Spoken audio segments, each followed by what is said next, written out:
The swipe of a credit card can feel powerful, almost magical. No cash, no hassle.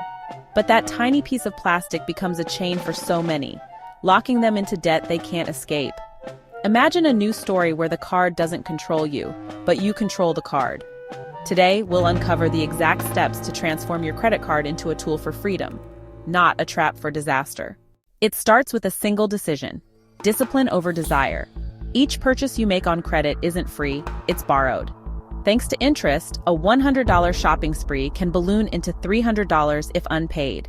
Therefore, the golden rule is simple yet profound: never charge what you can't pay off in full when the bill arrives.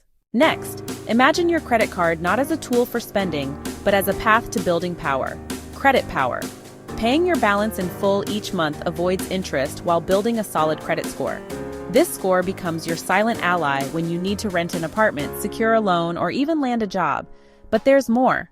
Most cards offer rewards, cashback, points, or travel perks. These aren't gifts, they're opportunities.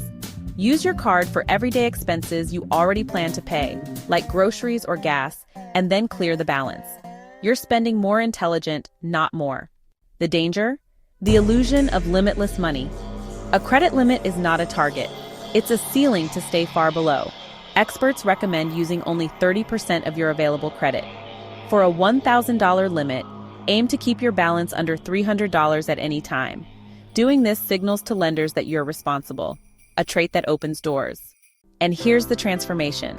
By sticking to these principles, you no longer live paycheck to paycheck, drowning in fees.